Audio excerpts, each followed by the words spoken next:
فاتحہ.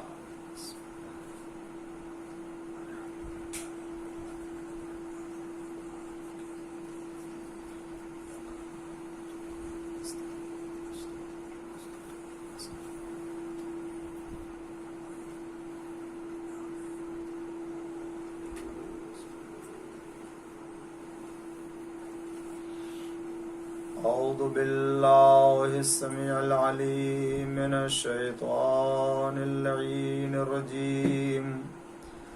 بسم الله الرحمن الرحيم. الحمد لله المعروف من غير رؤية والخالق من غير منصبت. خلق الخلائق بقدرته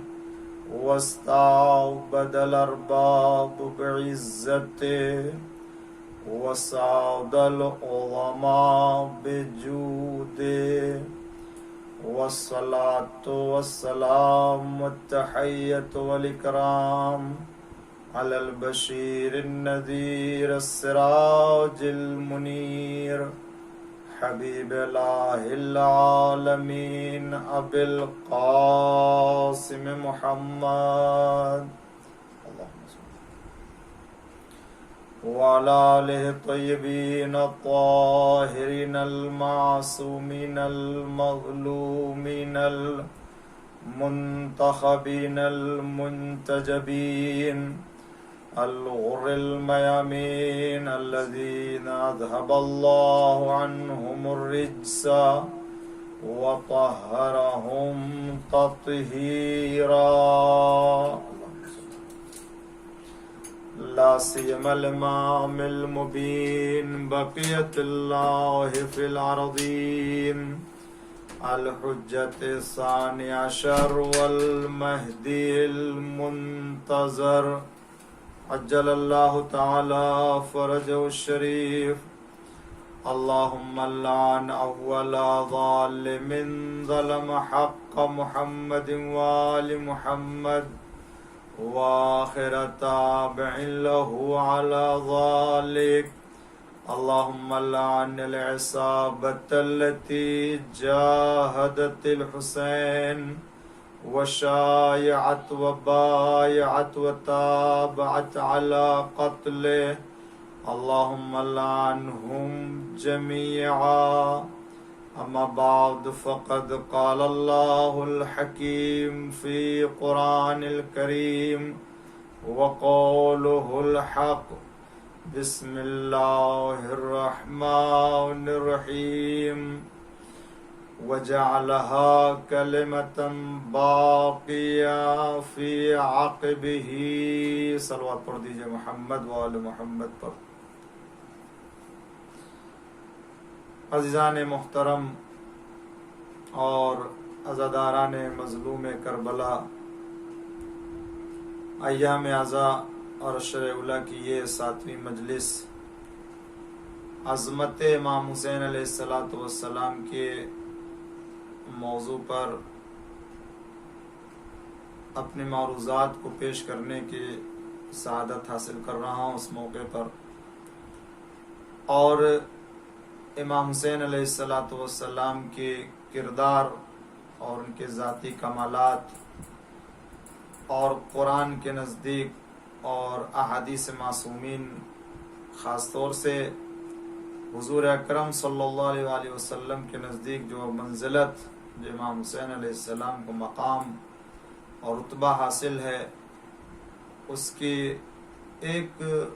مختصر اور بہت معمولی سی جھلک میں نے آپ کی خدمت میں پیش کرنے کی کوشش کی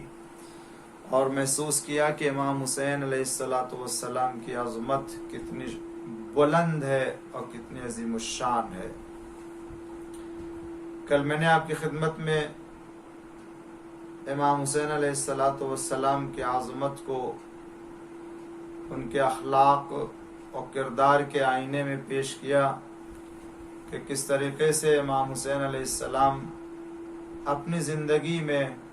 اتنی بلند ہستی ہونے کے باوجود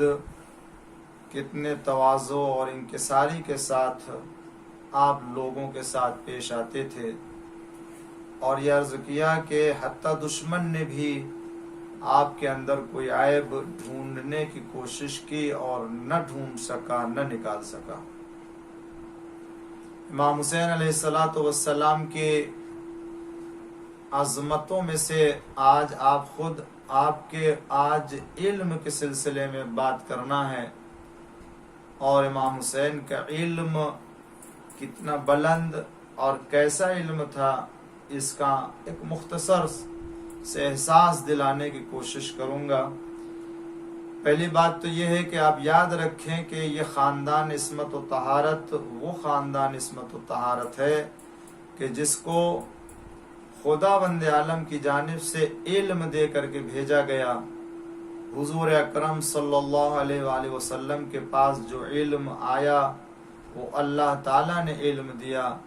اپنے علوم سے آپ کو آراستہ کیا، دنیا میں بھیجا، اور مکے والوں کے درمیان کتاب و حکمت کی تعلیم دینے کے ساتھ ساتھ قرآن کی تلاوت اور ان کے نفسوں کو پاک بنانے اور دیگر جتنے بھی علوم اسرار تھے ان سب سے آراستہ کر کے اللہ نے دنیا میں بھیجا۔ اور جب پروردگار عالم نے اپنے اس نبی کو دنیا سے بلانے لگا تو ان کے جانشین جو قرار دیے گئے، خداوند عالم نے وہ تمام علوم جو پیغمبر کو دیا تھا، حکم ہوا کہ اپنے جانشین اور اپنے بعد وصی اور خلیفہ اور امام کو منتقل کر دیں۔ اسی لیے مولائے کائنات امیر المومنین علی ابن ابی طالب علیہ السلام کے پاس جو کچھ علم آیا وہ نبی سے ہو کر کے آیا،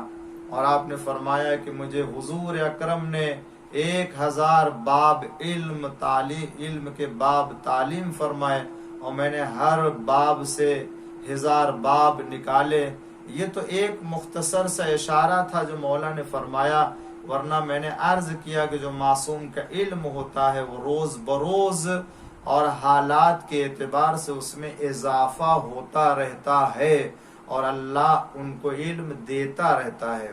کہنے کا مطلب یہ کہ جس طریقے سے رسول اللہ دنیا میں آ کر کے کسی مکتب میں، کسی مدرسے میں، کسی اسکول میں یا کسی کے سامنے جا کے زانو ادب تہ کر کے علم حاصل نہیں کیا، ان کے پاس اللہ کا علم تھا، علم لدنی اور علم وہبی جو اللہ نے ہبہ کیا، جو اللہ نے عطا کیا، وہ وہی علم امیر المومنین علیہ السلام کے پاس، وہی علم امیر المومنین السلام کے جانشین امام حسن کے پاس، اور وہی علم امام حسین علیہ السلام کے پاس بھی آیا۔ اور اس کی دلیل یہ ہے کہ جو معصومین کے پاس علم ہے وہ رسول کا علم ہے، جو رسول کے پاس علم ہے وہ جبریل کا عطا کیا ہوا، جو جبریل سے ملا وہ خدا سے ملا، اور یہ سلسلہ پورے معصوم امام تک، امام مہدی اجل اللہ تعالی فرج الشریف تک چلا۔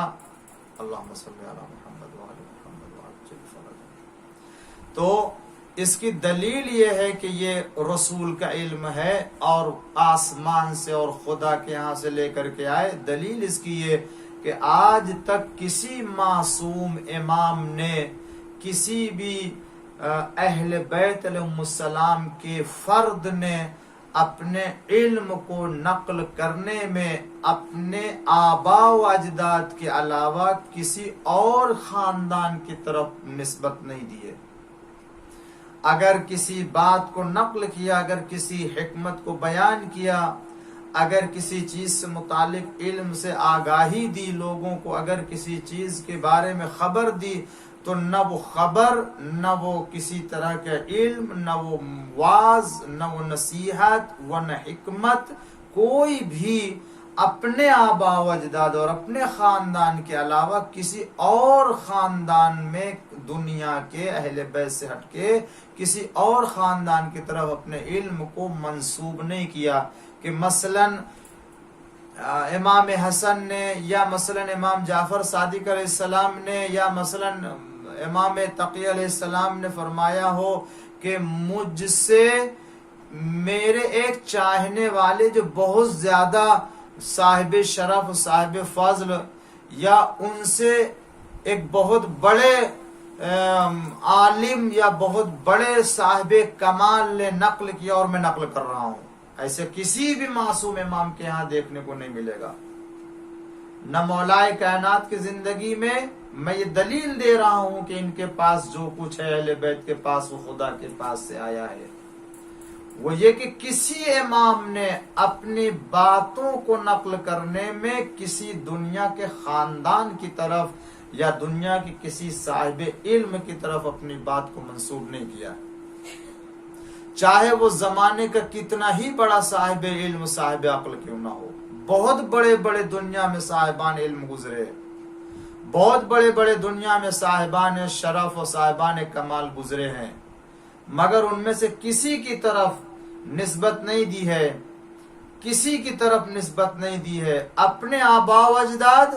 یا اپنے نسل میں آنے والے یا گزرنے والے نبیوں کی طرف نسبت دی ہے. اس خاندان نے اپنے خاندان اور نسل کے علاوہ کسی اور سے کوئی حکمت، اس کی وجہ یہ ہے کہ پہلی بات تو کہ یہ علم کسی اور کے پاس پایا نہیں جاتا، اور جب یہ علم کسی کے پاس پایا نہیں جاتا تو یہ حکمت کسی کے پاس ہوگی نہیں. ایک صلوات پڑھ دیجئے محمد و آل محمد پر. تو پہلی بات یہ کہ جو کچھ امام حسین علیہ السلام بیان فرماتے ہیں، آپ کے پاس جو کچھ ہے کائنات کے اسرار و رموز میں سے، دنیا میں گزرے ہوئے واقعات کے بارے میں یا دنیا میں رونما ہونے والے واقعات کے بارے میں اگر کوئی علم امام حسین علیہ السلام عطا فرماتے ہیں تو وہ اپنے خاندان اور خدا کی طرف سے عطا کردہ علم کے ذریعے سے. آپ کے علم کے گہرائی کو اندازہ کرنا ہے تو آپ کی دعاؤں کے اوپر نظر کریں. امام حسین کی جو دعائیں ہیں، امام حسین علیہ السلام کی جو مناجات ہے، امام حسین علیہ السلام نے جو لوگوں کو تعلیم دیا ہے، امام حسین علیہ السلام نے جو قرآن کی تفسیر بیان کی ہے، امام حسین علیہ السلام نے دیگر جو حکمت آمیز کلام فرمایا ہے،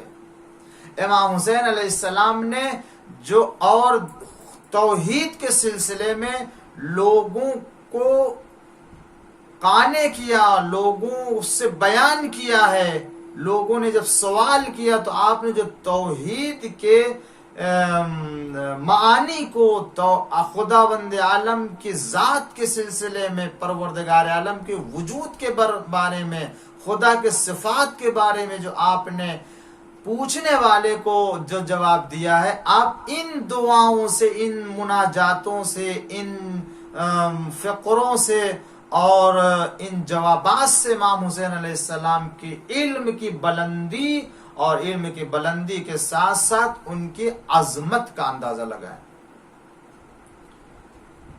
کہ جب معاویہ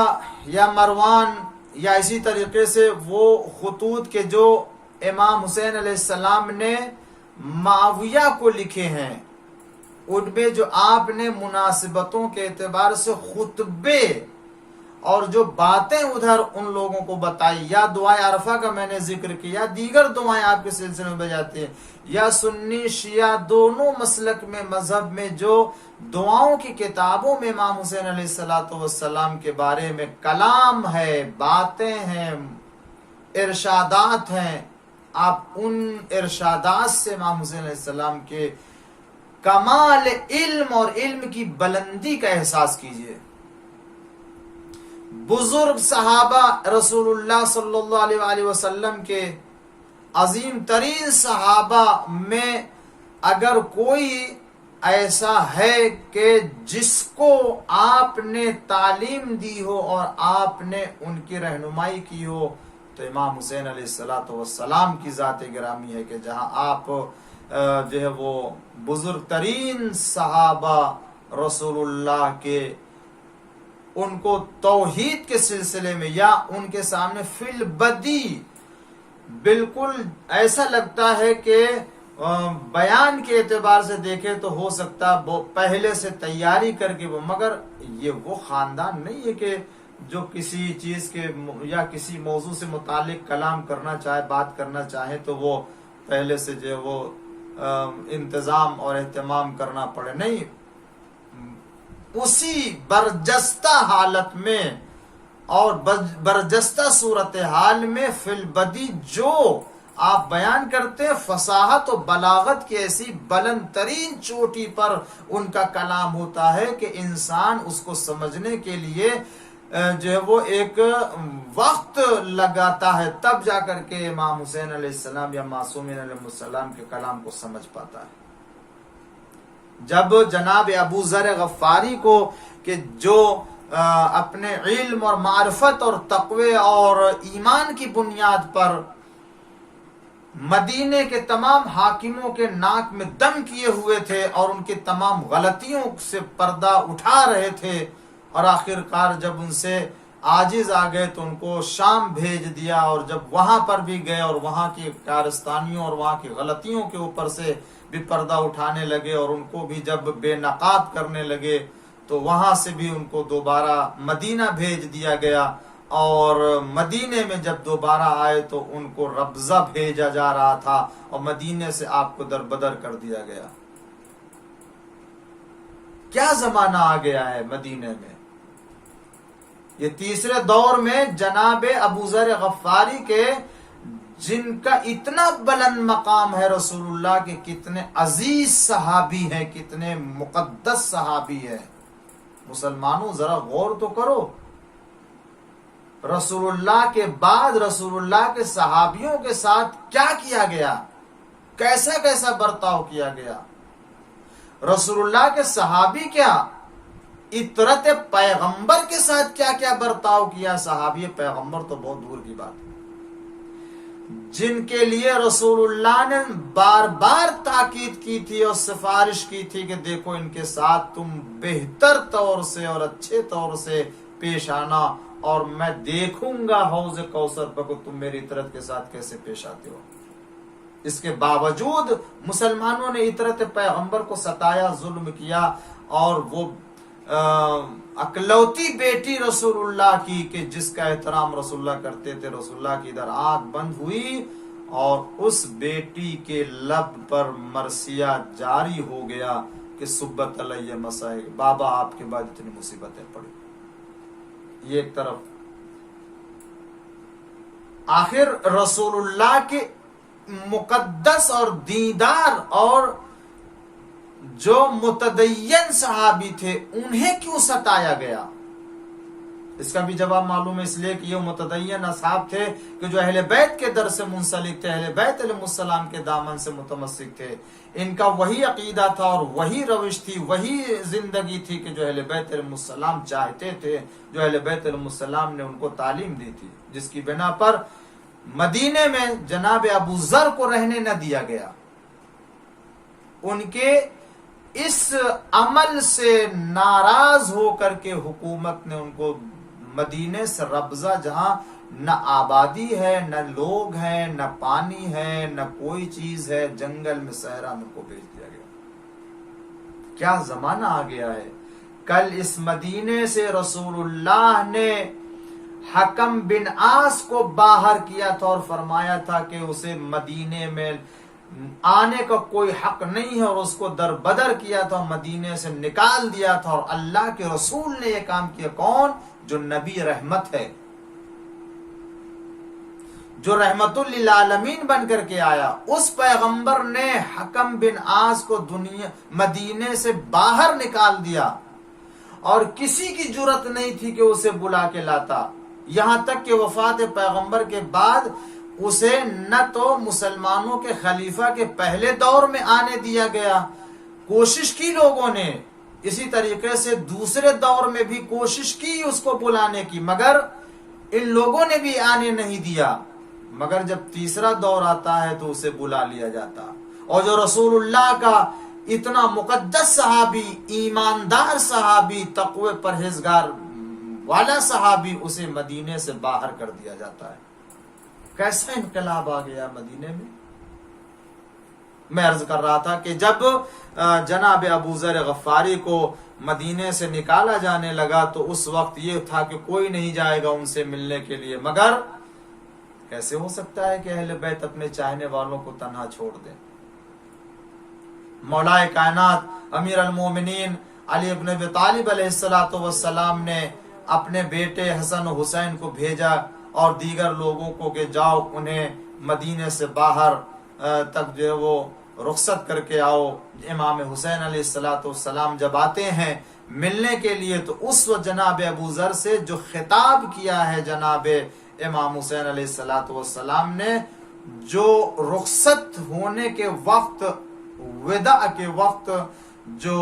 امام حسین علیہ السلام نے ان سے کلام کیا ہے، اس کلام کو میں آپ کے سامنے پیش کرتا ہوں، اسی سے اندازہ لگائیں۔ امام حسین ابھی اس وقت جس وقت آپ آئے ہیں وداع کے لیے جناب ابو ذر سے، اس وقت امام حسین علیہ السلام کی عمر شریف 30 سال کی ہے، اس سے زیادہ نہیں ہے تقریباً۔ اور جب آئے ہیں تو آپ نے فرمایا جناب ابو ذر سے، کیا فرمایا؟ فرمایا کہ یا اما ان اللہ قادر علی ان یغیر ما قد ترى۔ ابو ذر کتنے بزرگ سن عمر کے اعتبار سے، البتہ کمالات کے اعتبار سے تو امام حسین علیہ السلام امام ہے، معصوم ہے، اگرچہ وہ ابھی امامت کے منصب پر فائز نہیں ہے، لیکن ظاہری اعتبار سے امام حسین علیہ السلام 30 سال کے، اور ابو ذر غفاری بزرگ مرتبہ بھی ہے اور عمر بھی اتنی زیادہ ہو چکی ہے، مگر کیسے آپ ان کو فی البدی اور برجستہ طور سے اتنے حکمت آمیز کلام کے ذریعے سے جناب ابو ذر کو تسلی دیتے ہیں، دلاسا دیتے ہیں اور ان کے حوصلے کو بڑھاتے ہیں۔ کیا فرماتے ہیں؟ یا اما، سب سے پہلے کتنا بڑا درجہ دیا امام حسین علیہ السلام نے جناب ابو ذر غفاری کو۔ یا اما، اے چچا، اے امو، یہ معمولی بات نہیں ہے اور یہ کسی اور کا کلام نہیں، امام حسین علیہ السلام کا کلام ہے۔ ابو ذر غفاری کو امام حسین علیہ السلام چچا کہتے ہیں، یا اما، اے چچا۔ یہ بتانا ہے کہ ہم اہل بیت کے یہاں جو حسب و نسب کا رشتہ ہے وہ تو ہے ہی ہے، اگر کوئی رشتہ روحانیت کے ذریعے سے اور محبت اور ایمان کے ذریعے سے پیدا کر لیتا ہے تو وہ ہمارے یہاں سب سے بڑا رشتہ مانا جاتا ہے۔ ایک صلوات پڑھ دیجئے محمد وآل محمد۔ یا اما، اے چچا، ان اللہ قادر، پروردگار عالم اس بات پر قدرت رکھتا ہے کہ ان یغیر ما قد ترى، آپ جس حالت میں ہے اور جس چیز کو دیکھ رہے ہیں اللہ قدرت رکھتا ہے کہ اس کو بدل دے اور اس کو چینج کر دے اگر اللہ چاہے تو۔ واللہ کل یوم فی شأن، اللہ کے لیے ہر دن ایک نئی شان ہے، ایک نیا اس کے لیے کرشمہ ہے۔ اللہ اگر ہر آن ہر لحظہ اگر کسی چیز کو بدلنا چاہے تو اللہ تعالیٰ کے لیے مقامیت۔ وَقَدْ مَنَعَكَ الْقَوْمُ دُنْيَاهُمْ، قوم نے تمہیں منع کیا اپنی دنیا کی بنا پر، یعنی اگر قوم نے تم کو مدینے میں رہنے کی اجازت نہیں دی اور نہیں دے رہی ہے تو وہ ان کی دنیا کی بنا پر تمہیں اجازت نہیں دے رہے، منع کیا آپ کو، یعنی جو سزا دے رہے ہیں، جو آپ کو تکلیف دے رہے ہیں وہ ان کی دنیا ہے جس کی بنا پر وہ آپ کو تکلیف دے رہے ہیں، کہ آپ جن باتوں کو ان کو نصیحت کرتے ہیں وہ قبول کرنے کو تیار نہیں ہے، وہ ان کی دنیا اور اقتدار اور حکومت کے سامنے آپ کی باتیں رکاوٹ بنتی ہیں، اس لیے وہ آپ کو روکتے ہیں۔ وَمَنَعَتْهُمْ دِينَكَ، اور انہیں آپ کے دین نے منع کیا، یعنی آپ اگر ان کے اوپر اعتراض کرتے ہیں تو یہ آپ کا دین ہے، یہ آپ کا مذہب ہے، یہ آپ کا ایمان ہے کہ جو آپ اپنے ایمان کے فریضے کو ادا کر رہے ہیں۔ کہنے کا مطلب یہ کہ اے ابو ذر، اے چچا، آپ جو کر رہے تھے غلط نہیں کر رہے تھے، آپ اپنے دین کے تقاضے کو پورا کر رہے تھے اور آپ کا دین اجازت نہیں دے رہا تھا کہ خاموش رہیں اور ان کی غلطیوں کو دیکھتے جائیں. وما اغناک عما منعوک، اور وہ لوگ جن چیزوں سے آپ کو روک رہے تھے آپ کتنا ان سے بے نیاز تھے. یعنی آپ کو ان کی ضرورت نہیں ہے، انہیں آپ کی ضرورت ہے. یعنی آپ جن چیز کی نصیحت کر رہے تھے ان کو آپ کی نصیحتوں کی ضرورت تھی، مگر آپ کو ان کے دولت اور ان کے دنیا کی ضرورت نہیں تھی. دیکھیں کس طریقے سے امام حسین علیہ السلام نصیحت فرماتے ہیں کہ آپ اس وقت بالکل مفلس ہیں، کچھ نہیں ہے آپ کے پاس، مگر آپ ان کی ہر چیز سے بے نیاز ہیں. آپ کو ان کی کسی بھی چیز کی ضرورت نہیں ہے، مگر وہ محتاج ہیں آپ کی باتوں کے. وہ ضرورت ہے کہ آپ کو نصیحت ان کو ملے اور آپ، مگر کیا کریں، دنیا کا انقلاب ہے، زمانہ ہے، وہ دنیا پرستی اور نفس پرستی پر تلے ہوئے اور شیطان کے راستے پر چل رہے ہیں، لہذا ان کو اس کا خیال نہیں کہ ہمارے لیے کیا ضروری ہے اور کیا ضروری نہیں ہے. اس کے بعد فرماتے وَأَحْوَجُهُمْ إِلَىٰ مَا مَنْ، وہی کہ آپ ان کی چیزوں کے محتاج نہیں، وہ آپ کے محتاج ہیں. اس کے بعد فَأَسْأَلِ اللَّهِ، پس اے میرے چچا اللہ سے طلب کریں الصبر والنصر، دونوں چیزیں. اللہ سے صبر بھی طلب کیجئے اور مدد بھی طلب کیجئے کہ وہی صبر کی قوت دینے والا ہے اور وہی نصرت کرنے والا ہے، وہی اپنے بندوں کی مدد کرنے والا ہے. وَاسْتَعِذْ بِهِ مِنَ الْجَشْعِ وَالْجَزْعِ، اور حیرانی اور پریشانی اور فریاد کے وقت بس اسی سے پناہ مانگیے اور اسی کے ذریعے سے دوسری چیزوں سے پناہ مانگیے کہ آپ کو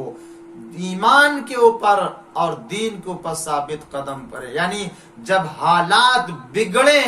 اور مشکلات ہوں اور آپ کے اوپر ظلم و ستم کے پہاڑ توڑے جائیں تو خداوند عالم سے طلب کیجئے نصرت کو، مدد کو، وہی پروردگار آپ کی مدد کر سکتا ہے. امام حسین علیہ السلام جناب ذر غفاری سے رخصت کے وقت، وداع کے وقت فرماتے ہیں فَإِنَّ الصَّبْرَ مِنَ الدِّينِ وَالْكَرَمِ. اب دیکھیں یہ حکمت، صبر دین کا جز ہے اور کرم میں سے صبر ایک حصہ ہے. یعنی اگر کوئی کرم کو کسی اور معنی میں سمجھتا ہے وہ یاد رکھے کہ صبر بھی کرم ہی کا ایک حصہ ہے. جس طریقے سے صبر دین کا حصہ ہے اسی طریقے سے کرامت میں سے صبر بھی ہے. یعنی اگر کسی کو صبر حاصل ہو اور کسی کو صبر مل جائے، اگر کسی انسان کو صبر کی جو وہ دولت مل جائے تو یہ صبر انسان کے لیے دین کا حصہ ہے جس طریقے سے اس کے لیے کرامت کا حصہ ہے. اس کے بعد امام فرماتے ہیں وَأَنَّ الْجَشَعَ لَا يُقَدِّمُ رِزْقًا وَلَا يُؤَخِّرُ أَجَلًا، کہ یقیناً جو علم دانش ہے اور جو کچھ خدا کی طرف سے عنایتیں ہیں وہ خدا کی طرف سے ہے، اور یقیناً یہ وہ رزق ہے کہ جو خداوند عالم کی جانب سے ملنے والا ہے. امام حسین علیہ السلام نے جناب ابو ذر غفاری کو یہ تعلیم دیا کہ دیکھو کہ اس کے علاوہ جب توحید کے سلسلے میں، خدا کے وجود کے سلسلے میں لوگوں نے سوال کیا تو برجستہ آپ نے توحید پروردگار کے سلسلے میں ایسی رہنمائی فرمائی. ابن ارزق یا ابن ازرق نام کا ایک خارجی تھا کہ امام سے دریافت کیا توحید کیا ہے، کسے کہتے ہیں. اب جب آپ نے توحید کے معنی اسے بیان کیے اور بتایا کہ خدا ہے کیا، کہ وہ ہم سے اتنا قریب ہے اور ہم سے وہ دور بھی ہے، مگر یہ دوری چیزوں کی دوری کی طرح سے نہیں ہے، وہ ہم سے قریب ہے تو چیزوں کے قریب ہونے کی طرح سے وہ قریب نہیں ہے۔ وہ نہ حواس میں آ سکتا ہے، نہ انسان کی ادراک میں آ سکتا ہے، نہ انسان کے محسوسات میں آ سکتا ہے، نہ وہ چیزوں کی طرح سے ایک دوسرے سے مل کے رہتا ہے، اسے انسان کے مانند اور انسان کی چیزوں کی طرح سے تشبیہ نہیں دی جا سکتی۔ ایسے امام علیہ السلام نے توحید کے معنی سمجھائے کہ وہ حیران رہ گیا اور حیرت میں پڑ گیا، اور ایک مرتبہ کہنے لگا کہ میں نے ایسا کلام توحید کے سلسلے میں کبھی نہیں سنا۔ سبحان اللہ، اے فرزند پیغمبر، اب خارجی ہے، مگر جب اس نے یہ تعریف کی تو امام حسین علیہ السلام نے اسے فرمایا کہ یہ بتاؤ کہ تم میرے بارے میں اور میرے بھائی حسن کے بارے میں، میرے پدر بزرگوار کے بارے میں تمہارا خیال یہ ہے کہ کفر کیا، تم کفر کے بارے میں ہمارے اعلان کرتے ہو؟ تو شرمندہ ہوا، کہنے لگا نہیں، اگر کسی کو توحید چاہیے اور کمال چاہیے تو آپ سے اور آپ کے خاندان سے۔ اس کا مطلب یہ کہ یہ وہ خارجی تھا کہ جس نے امام حسین کے کلام سے متاثر ہو کر کے، امام کے علم توحید سے متاثر ہو کر کے اپنا عقیدہ کفر ختم کر دیا، امام حسین علیہ السلام کا معتقد ہو گیا۔ ایک صلوات پڑھ دیجئے محمد و آل محمد پر۔ امام حسین علیہ السلام کی عظمت ان کے دعاؤں، ان کے علم اور ان کی معرفت پروردگار اور ان کے بیانات اور ان کے ارشادات کی روشنی میں۔ یہ تفصیلات میں جانے کا موقع نہیں ہے، ورنہ امام حسین علیہ السلام کے علم کو توحید ہی کے مرحلے میں اگر صرف جائزہ لیا جاتا تو کتنا بلند بیان ہے امام حسین علیہ السلام کا توحید کے بارے میں۔ خود دعائے عرفہ میں دیکھیں جو آپ نے ایک ایسا بامعرفت جملہ فرمایا کہ خدا کی قسم ایسا بامعرفت جملہ کسی بھی مذہب میں، کسی بھی مسلک میں، مسلمانوں کے کسی بھی مسلک میں آپ کو یہ دکھائی نہیں دے گا، اور اگر ہے تو پوری دنیا دعا، وہ دین، وہ مذہب، اپنی پوری دنیا دعا کی لے کے آ جائے امام حسین علیہ السلام کی ایک دعا کے فقرے کی طرف، ایک فقرے دعا کے مقابل میں ساری دنیا کی دعائیں اور ساری دنیا کی مناجاتیں قربان ہو جائے اس کے اوپر۔ کیا فرمایا امام کے بارے میں، خدا کے بارے میں؟ الہی پروردگار، جس نے تجھے پا لیا اس نے کیا کھویا، اور جس نے تجھے کھو دیا اس نے کیا پایا۔ یہ جملہ امام حسین علیہ السلام کو دعا عرفہ میں کتنے معنی اور مفاہیم کو اپنے اندر سمیٹے ہوئے کہ سب کچھ تو ہے، اگر تو مل گیا تو پھر دنیا کی کوئی چیز سے محروم نہیں ہے بندہ، اور اگر تو نہ ملا اور تیرے اوپر ایمان نہ ہو اور تیرے وجود کو نہ پا سکا اگر کوئی، تو دنیا لے کے بھی انسان محروم ہے چیزوں سے۔ خدا کی قسم امام حسین کے علم اور امام حسین کے کمال کی قدر نہ کی دنیا نے، اور امام حسین علیہ السلام کو جس طریقے سے اور دیگر ائمہ معصومین علیہ السلام کی ان کے کمال کی دشمن رہی، اسی طریقے سے دشمن نے امام حسین علیہ السلام کے کمال سے دشمنی کر کے امام حسین علیہ السلام کو قتل کر دیا، اور کربلا کے میدان میں تنہا اور پیاسا ذبح کر دیا گیا۔ اللہ اکبر۔ عزیزان گرامی، آج محرم کی 6 تاریخ گزر گئی ہے، اور شب 6 تاریخ ہے، آج 7 تاریخ ہے، آج محرم کی 7 تاریخ ہے۔ عزیزان گرامی، کہ آپ دیکھیں کربلا میں جو امام حسین علیہ السلام کے ہمراہ آئے تھے وہ کس طریقے سے امام کے اوپر اپنی جان قربان کرنے کے لیے آمادہ ہو رہے۔ شب عاشور آئی، امام نے سب کو آگاہ کر دیا، دیکھو کس کو ہمارے ساتھ شہید ہونا ہے، کون ہمارے ساتھ قتل کیا جائے گا۔ محضر شہادت پڑھا جا رہا ہے۔ آزاداران مظلوم کربلا بس چند لمحہ آج جناب قاسم کے مصائب آپ کے سامنے پیش کرنا چاہتا ہوں، اور اندازہ کرے کون قاسم؟ وہ قاسم کے جو بھائی کی نشانی، وہ قاسم جو یتیم حسن مجتبی علیہ السلام، وہ قاسم کے جس کی ماں کی تمنا تھی کہ اسے دولہا بنائے، وہ قاسم کے جسے زندگی میں پامال کر دیا گیا اور وہ زندگی میں پامال ہو گیا۔ ارباب عذاب، جب رات میں حسین ابن علی نے سب کا نام لیا اور ایک بچے کا نہ نام لیا، تو وہ بچہ جا کے خیمے میں ایک گوشے میں بیٹھ کے رونے لگا کہ میرے چچا نے سب کا نام لیا لیکن میرا نام محضر شہادت میں نہیں، ایسا لگتا ہے کہ میرا نام شہیدوں میں نہیں ہے۔ رونے لگا بچہ، دیر تک روتا رہا کہ چچا نے اگر اجازت نہ دی یا اگر مجھے مرنے کے لیے نہ بھیجا گیا اور میرا نام نہ، تو سب لوگ تو قربان ہو جائیں گے بنی ہاشم میں کیا کروں گا؟ روتے روتے یاد آ گیا کہ میرے بابا نے میرے بازو پر ایک تعویذ باندھی تھی کہ اے میرے لال، کہ جب تم پر کوئی مصیبت پڑ جائے تو اس تعویذ کو کھول لینا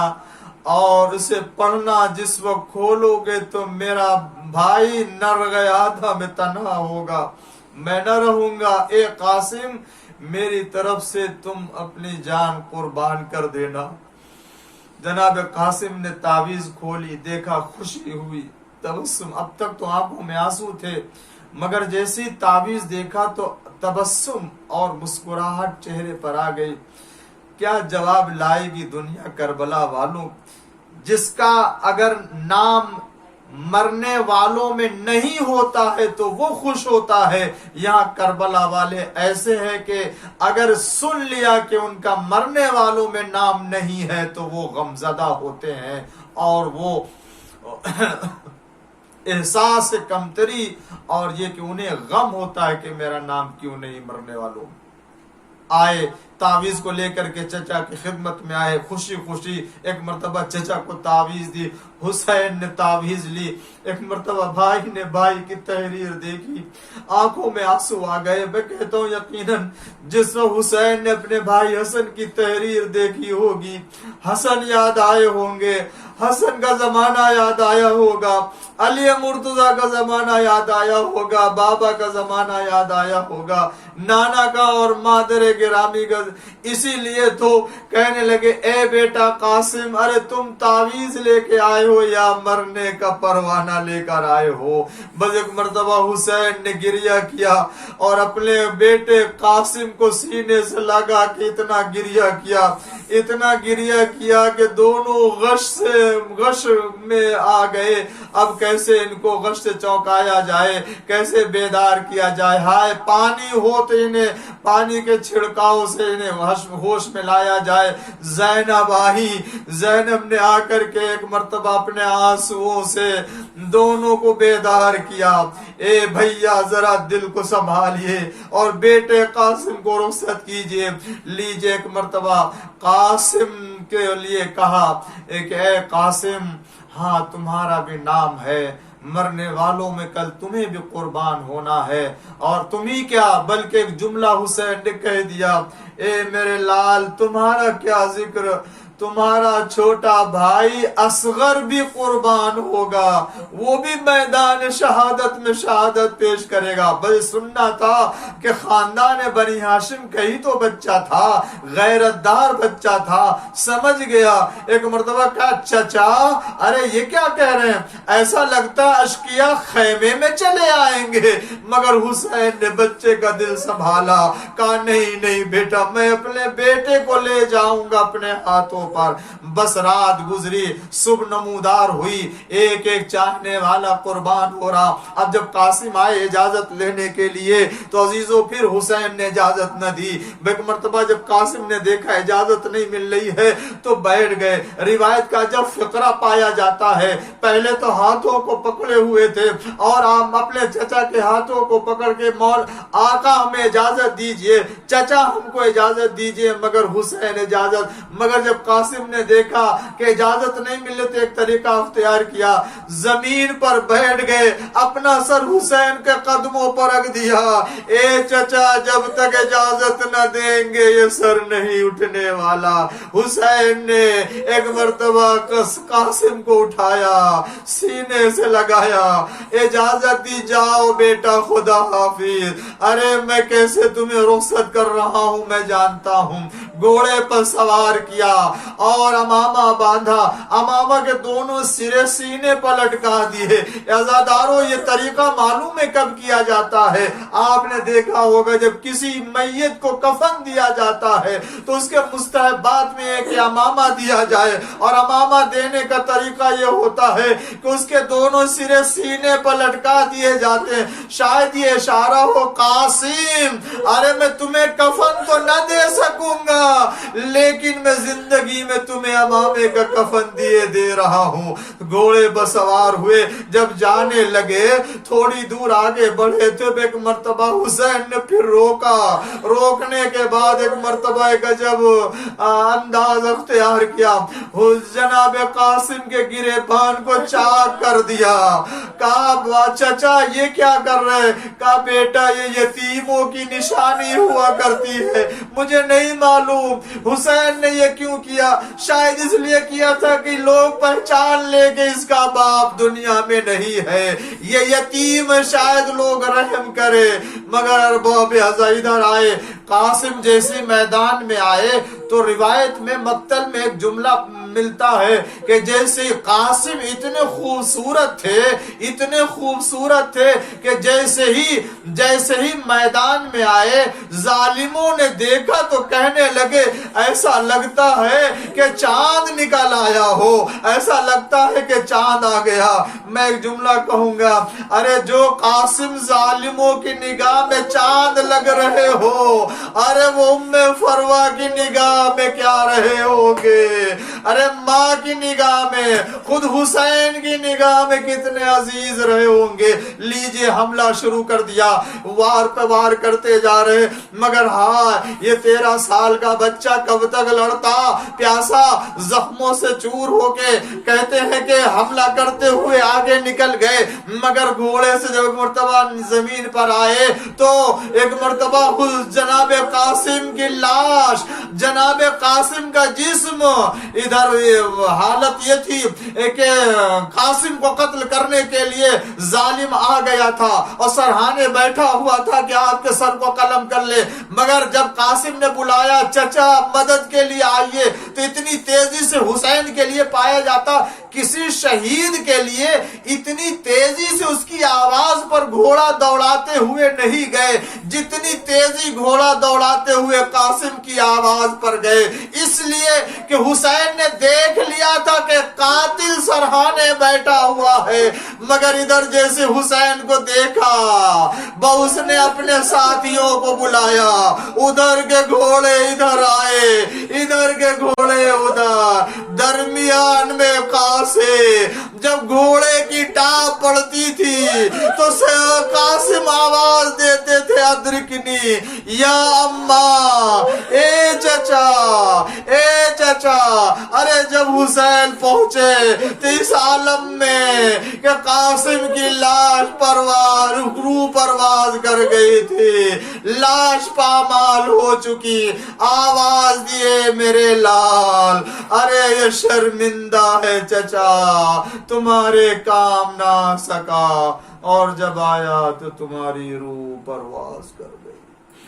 سیعلمون الذین ای منقلب ینقلبون رضا بقضائہ وتسلیم لامرہ۔ پروردگار امام زمانہ کے ظہور میں تعجیل فرما، اللہ ہم سب کو امام کے چاہنے والوں میں شمار فرما، پالنے والے مجلس اعضاء کو قبول فرما، عزاداری کو ہماری نسلوں میں قائم فرما، حاضرین و سامعین و ناظرین کے تمام نیک خواہشات کو پورے فرما، پالنے والے اس مجلس کو ہمارے لیے بانی مجلس کے نام اعمال میں قرار فرما، دنیا آخرت میں حسین ابن علی کے شفاعت سے سرفراز فرما، پالنے والے تمام مومنین کی حفاظت فرما، اس بلا اور وبا کا خاتمہ ظہور امام مہدی علیہ السلام سے فرما، بحق محمد والہ الطاہرین۔